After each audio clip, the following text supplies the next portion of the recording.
In the town square today, Benjamin Franklin. That would be awesome if he was here.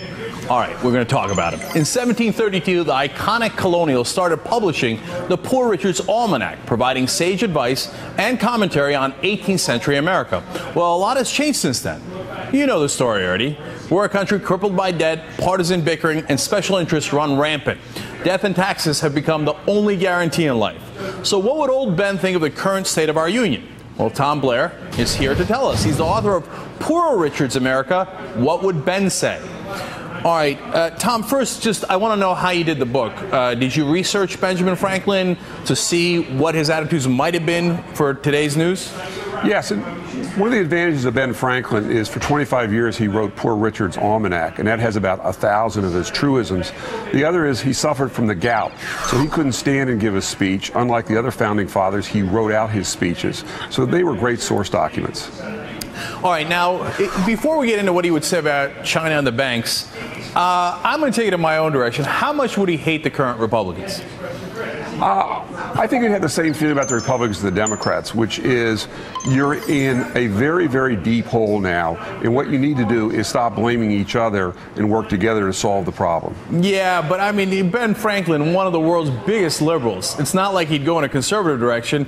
I mean, his views on religion are well known. That certainly wouldn't sit well with the Christian right, would it? No, but I would also say he was extremely frugal. He would be looking to save money. And I think he would bring out the issue of America spending money where the checks aren't being cashed by Americans. He would say it's fine to spend money in this country, but we really can't afford to bring democracy to other countries. All right. Well, again, I'm not sure that's a Republican position, but okay. So now let's go to what you think he would say about China. You say American companies eat their young, or Franklin would say this, often for a few years of heightened profits, and they disclose and transfer their expertise and technologies to China. Well, why do you think Franklin would say that? Well, I think he's a realist. And if you look at China, they're unlike Russia. Russia 20 years ago said they would bury us. I think China's problem is they want to buy us. And really, China is run as a very well private company with their government as the management team. So everything they do is designed to build China's industry. If you think about it, America spends its money to make the world safe. China spends their money to sell products around the world. I think we sell products too. I'm pretty sure about that. But yeah, it's an interesting point. Now let's go to what you think he would say about the bankers and the hedge fund guys.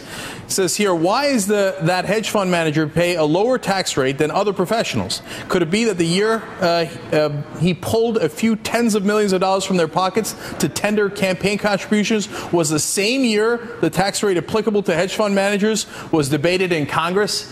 You think good old Ben would have caught that irony in a split second? No question about it. I think Ben would not like the notion of taxing the rich as if they were thieves, but I would also suggest that Ben would say we need to treat everybody equally. Yeah, and I think the fact that they give the politicians money and then they get a great result, that might have tipped off old Ben. He was a pretty smart guy. So how about Snooki and Jersey Shore? What would Ben Franklin say about the reality stars?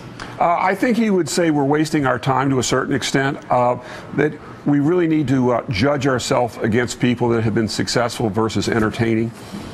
Mm-hmm. And I don't know, though. He had a great sense of humor. He ran a newspaper. He had to get people to read it.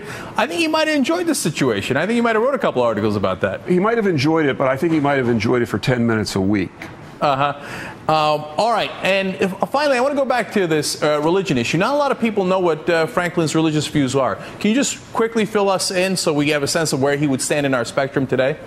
He was undecided. He argued that Jesus Christ obviously gave out great dictates to manage this human race, but he wasn't sure that he was divine.